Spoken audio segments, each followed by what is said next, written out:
Olá pessoal, bom dia, boa tarde, boa noite. Espero que vocês estejam bem, com muita saúde, com muita paz. Essa é mais uma aula, não é gravada, faz parte da base curricular do sexto ano.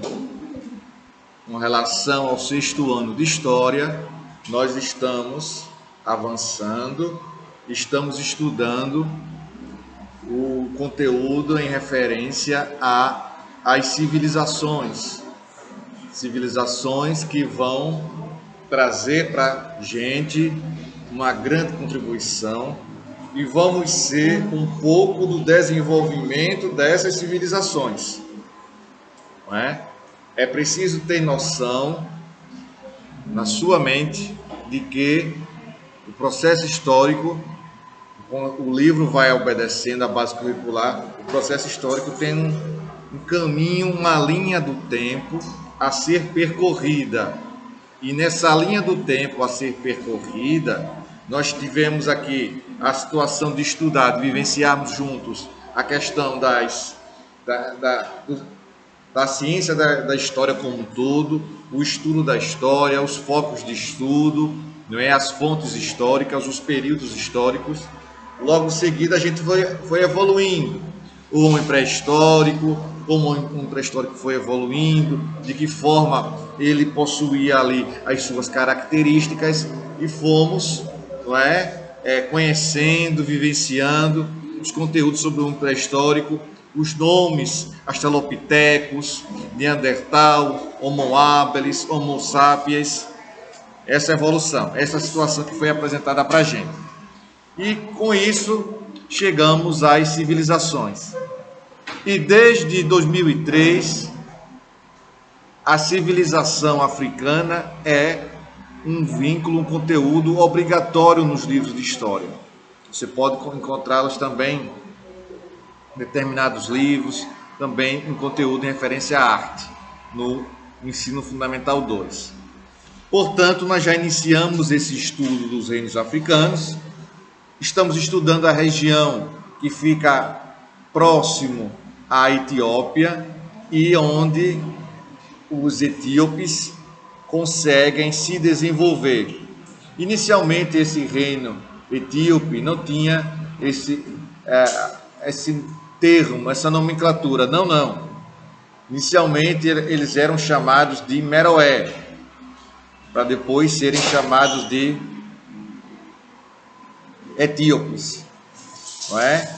E com isso a gente vai começando a se inteirar, a entender como se dava essa situação.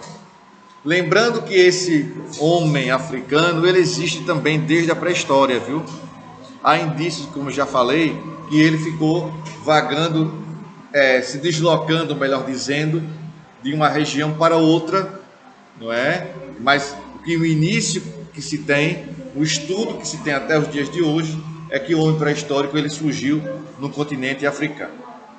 Pois bem, dito isto, convido vocês para que vocês possam abrir o nosso livro na página 152, no período Napata, que é um período que faz parte desse estudo dos reinos africanos, tá bom? Isso, muito bem, vai longe, viu? Continue assim. Diz assim o período Napata: a 25ª dinastia de faraós do Egito não era, de fato, egípcia. Aproveitando a instabilidade causada pela ameaça dos Ixos, Cuxitas tomam poder e fundam a dinastia própria. A sede do Egito, sob o novo controle, foi movida para a cidade núbia de Napata, e Pié se autoproclama faraó. Pié passa a ser o faraó, se autoproclamando, né? Ele pega a coroa, bota sobre sua cabeça e ali ele começa a sua administração. A derrota do Egito Cuxita veio pelas tropas assírias de Assurbanipal, em 666 a.C. Logo após, tem-se a dominação persa, que incorporou a seu exército tropas núbias. A gente percebeu aqui que houve um avanço dessas tropas núbias e a consequente derrota do reino Cushita, do Egito Cushita.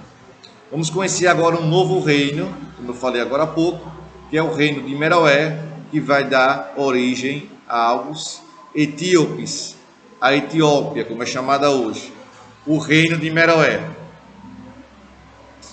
As sucessivas invasões, ainda na página 5.2, viu? Muito bem.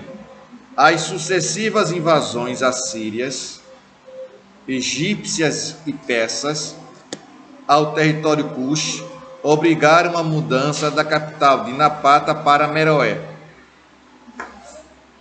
Situada na sexta catarata, Meroé oferecia, além de uma vantagem estratégica, acesso a recursos econômicos com mais facilidade. A cultura e civilização meroítica, herdeira dos faraós cuxitas, também é conhecida pelo seu nome grego Etiópia.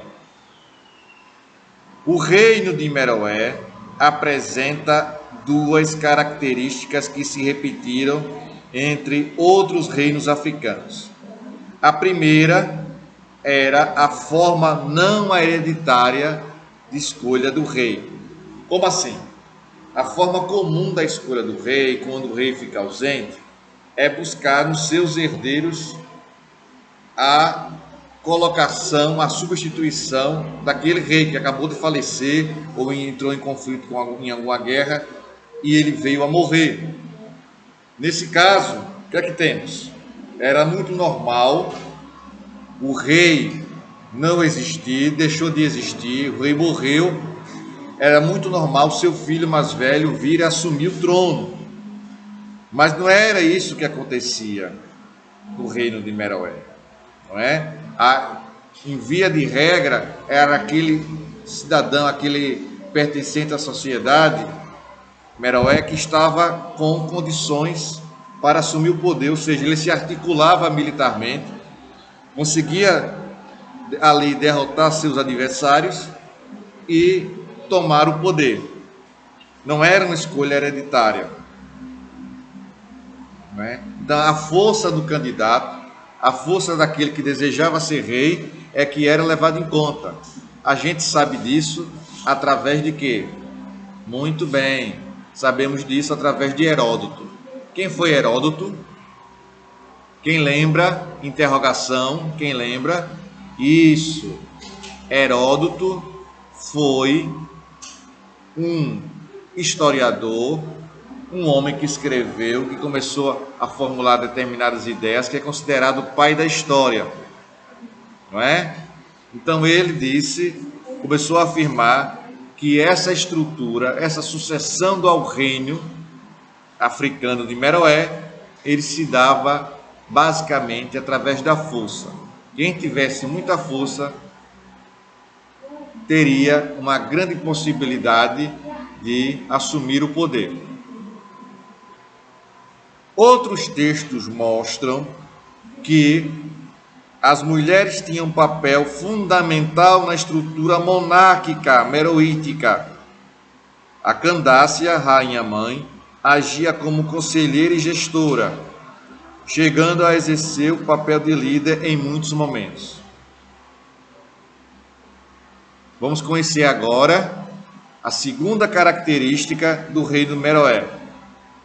A segunda das características era a associação entre a saúde do rei e do reino. O reino era um reflexo direto das virtudes físicas e morais de seu governante. Se houvesse catástrofes naturais como secas, prolongadas ou pragas, o rei deveria ser substituído para revitalizar o reino. devido à posição geográfica privilegiada do reino de Cush, Meroé se tornou um importante ponto comercial, algo facilitado pela capacidade de assimilação cultural cuxita. A propriedade da terra seguia o princípio herdado dos egípcios. As áreas agrícolas eram bens do regente, cabendo à classe camponesa seu cultivo. Outra herança pode ser vista nos rituais funerários dos monarcas, assim como os faraós. Os reis cuxes eram sepultados em pirâmides, entretanto, sendo estas menores e mais pontiagudas. Saindo da página 152, vamos para a nossa atividade. Eu vou fazer somente uma questão na página 155. Diz assim, ó, em relação, fiz uma pequena revisão, em relação ao momento, pequena revisão. E agora eu vou passar para os exercícios, tá bom? Pronto. Tem uma questão, a de número 7, que fica na página 155, que diz assim: em relação ao momento em que homens e mulheres se colocaram como seres históricos no mundo, é correto afirmar que letra A, a invenção da escrita, da roda, do fogo, é o que caracteriza os povos, considerando com história que se estabeleceram às margens do Rio Nilo há milhões de anos. Isso é a letra A. Vamos agora para a letra B. A história da humanidade teve início na região conhecida como Antiguidade por Mesopotâmia. Na Antiguidade por Mesopotâmia, quando se inventou a escrita. A letra C, as pesquisas arqueológicas vêm apontando que a história humana teve início há 1 milhão de anos, em várias regiões do globo terrestre, simultaneamente. Letra D, entre 4 e 6 milhões de anos atrás, surgiram na África os primeiros antepassados do ser humano, com os quais teve início a história da humanidade. Letra E, o elemento preponderante no reconhecimento dos homens e mulheres como seres históricos é a invenção da linguagem há 2 milhões de anos no continente europeu.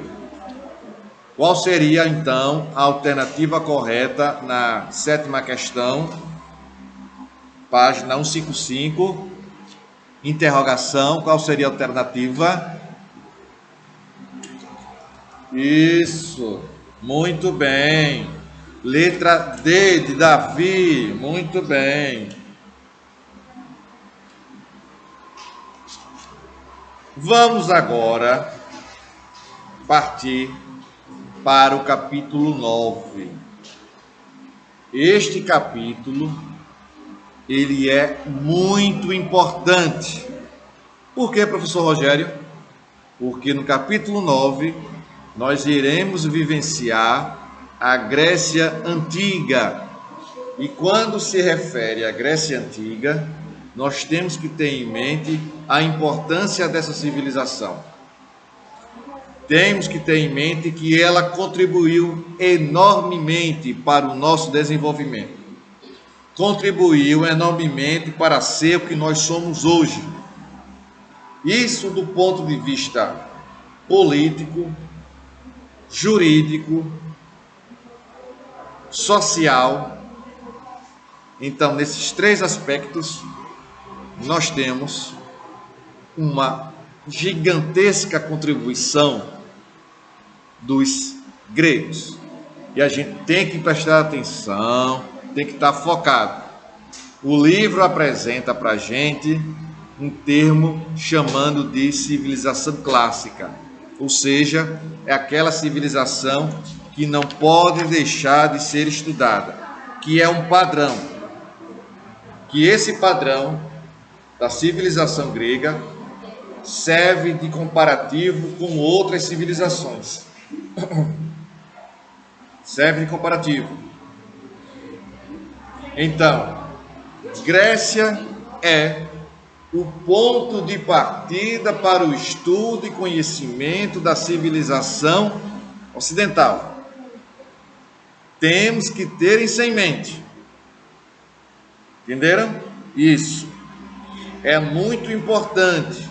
É fundamental que você perceba isso.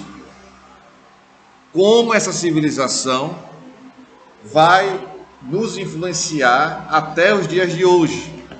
Apesar de elas terem surgido séculos atrás, inclusive antes de Cristo, essa civilização é muito importante. Tá bom? Pois bem, dito isto, vamos agora para a página 158 e conhecemos a civilização grega. Logo de cara, você percebe uma situação que eu venho batendo de vez em quando nessa tecla, que são os períodos históricos, a divisão dos períodos. Os conteúdos históricos têm uma tendência de estarem subdivididos. Quando os historiadores criaram essa divisão, já falei sobre isso, volto a dizer, foi para facilitar o seu entendimento. Então aqui não vai ser diferente. Quando a gente estuda a Grécia, não será diferente. Por favor, entenda isso. Vai ser colocado da mesma forma. A divisão grega se divide em que períodos? O livro apresenta de imediato logo três. A divisão do período pré-homérico, homérico, arcaico, clássico e helenístico. Esses são os períodos gregos. Ou seja, de tanto a tanto recebe o nome de pré-homérico. De tanto a tanto recebe o nome de homérico. De período de tal ano a tal ano recebe o período de arcaico. Então, a Grécia tem 5 períodos: pré-homérico, homérico, arcaico, clássico e helenístico. Vamos lá. 158 diz assim: a Grécia desde cedo encontrou no comércio marítimo uma de suas mais importantes atividades econômicas. Mesmo assim, a agricultura ainda era a base e por muito tempo determinava a divisão social em camadas. Divisão social, como é que a gente constrói a divisão social, aquela classe social daquele período, daquela região, daquele reino? Constrói a piramidezinha, é verdade? Muito bem. Pondo uma aristocracia como dona da maioria das terras cultiváveis, como nos casos de Esparta e Atenas. Isso se consolidou ainda mais no período arcaico. Politicamente, a Grécia viveu 4 fases. A monarquia, tem a figura do rei, a oligarquia, que esse termo significa governo de poucos e para poucos, a tirania, aquele governo muito rígido, muito exigente, e a democracia. Você do 6º ano, a partir de agora, precisa ficar familiarizado, precisa ficar atento a esse termo, democracia, quando a gente estiver estudando Grécia. Democracia significa o quê? Demo significa povo, cracia, governo. Governo do povo. Tá bom? Pronto. Essas aqui são as 4 fases: monarquia, oligarquia, tirania e democracia. Esses são os períodos da Grécia. Com isso, prosseguindo aí na página 58, 2 cidades-estado se destacaram: Esparta e Atenas. Esparta era militarista, com uma educação voltada para a formação de guerreiros, que também tinham direito de participar das instâncias políticas. Já Atenas buscou estabelecer uma sociedade que investia mais na educação, com foco político e econômico. Seu comércio marítimo constante proporcionou contato com outros povos, o que facilitou o desenvolvimento de uma cultura bastante diversificada. Tá bom? Saí do 158, vou para 159 agora.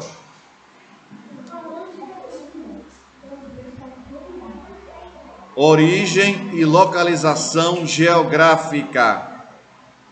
Origem e localização geográfica. A civilização grega deixou um grande legado cultural e filosófico, ou seja, deixou uma grande contribuição para o mundo contemporâneo, sem dúvida. Salientei isso agora há pouco. A filosofia socrática faz referência a quem? A Sócrates. Quem foi Sócrates? Foi um grande pensador grego, considerado por muitos como o pai da filosofia. Sócrates. Os Jogos Olímpicos, o culto à estética, entre outros, foram largamente estudados a fim de se compreender como suas influências chegaram até nossa época. A Grécia atual se originou da Grécia antiga, que era conhecida como Elade. Muito do que se sabe sobre história grega foi registrado por poetas.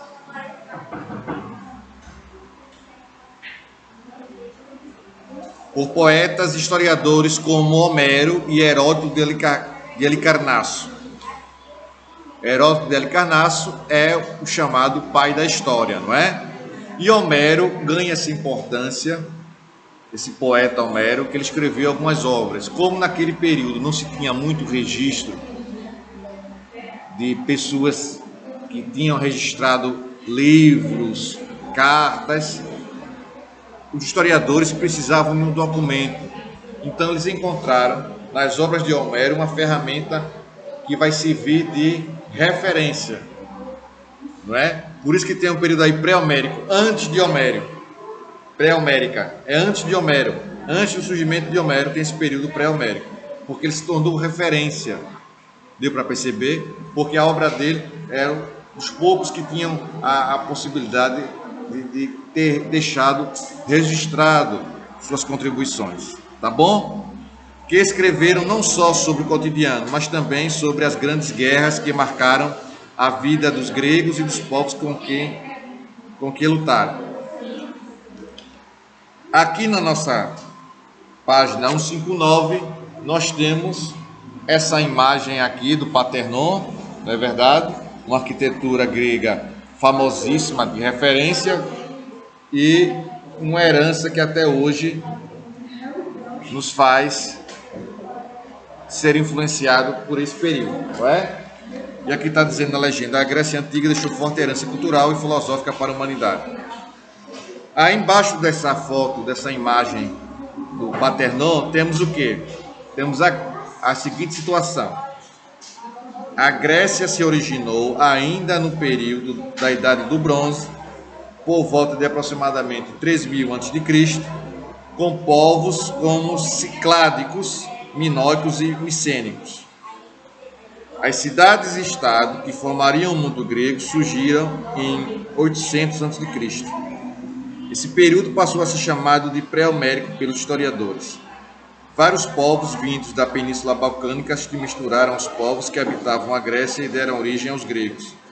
Foram os aqueus, os jônicos, eólicos e dóricos. Mais de 80% do território grego era bastante irregular. Sim, me lembrei. Pega um marcador de texto aí, um lápis, grafite. Assinale esse trecho aí. Vários povos até dóricos. Vários povos até dóricos. Não é verdade? Prosseguindo então.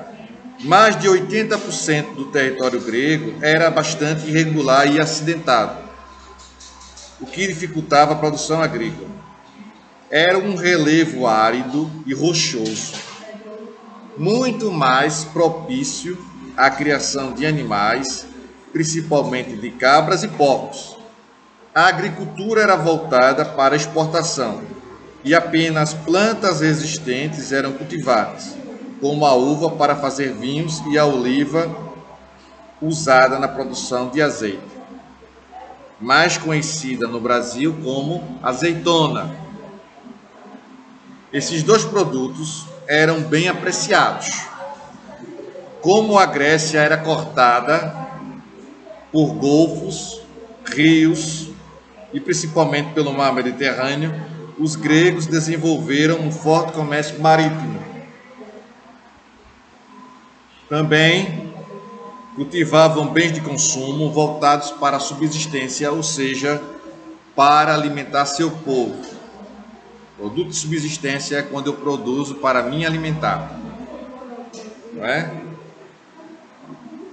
Página 160, chegamos aqui nesse conteúdo que vai apresentar para a gente as características do relevo e do clima da Grécia.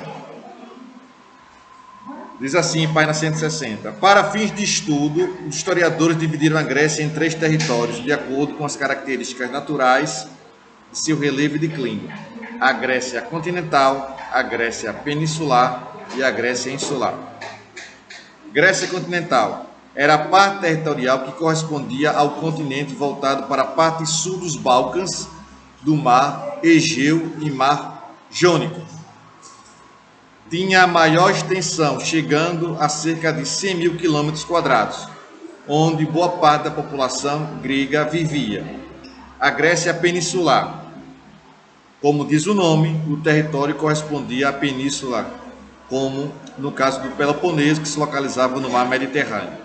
E a Grécia insular era formada pelas diversas ilhas do mar Egeu, com destaque para Rhodes, Delos e Quios, que eram as maiores cidades. 161. Além dessas 3 regiões, estão na página 161, viu? Havia outras ilhas espalhadas, principalmente pelo mar Mediterrâneo e também no litoral. Era o caso das colônias fundadas na Ásia Menor, como Éfeso e Mileto, e na chamada Magna Grécia. Ilhas como a Sicília. Uma das mais importantes, considerada por muitos historiadores, o berço cultural da Grécia foi a ilha de Creta, de onde vão surgir os cretenses. Convencionou-se dividir a história da Grécia em 2 fases. O período homérico, antes do surgimento do poeta Homero, que vai escrever 2 obras, a Ilíada e a Odisseia. A Ilíada, inclusive, trata, alguns já tiveram a oportunidade de observar, de ler, de conhecer, de ouvir falar, da Guerra de Troia. A Ilíada trata desse tema, da Guerra de Troia, a obra de Homero. E pós-homérico, denominações que têm a ver com o poeta Homero, responsável pela elaboração de 2 obras fundamentais para a reconstrução da história grega, a Ilíada e a Odisseia. Os acontecimentos anteriores a essas epopeias, dos quais não há muitos vestígios, o que vem antes dessas 2 obras é chamado de pré-homérico, porque a gente sabe que os historiadores gostam de documento, gostam de material para comprovar a existência daquele período. Não é? Tá bom? Pois bem, eu vou, na próxima aula, destrinchar, aprofundar os períodos da Grécia. Para alguns historiadores são 5, para outros são 4. Mas eu considero como 5. Pré-homérico, período grego, são esses: pré-homérico, homérico, arcaico, clássico e helenístico. Tá bom? Não esqueçam disso. Na próxima aula a gente vai estudar esses períodos de forma mais detalhada, não é? Mais aprofundada. Tá bom? Um forte abraço a todos. Se cuidem. Tchau, pessoal, e até a próxima.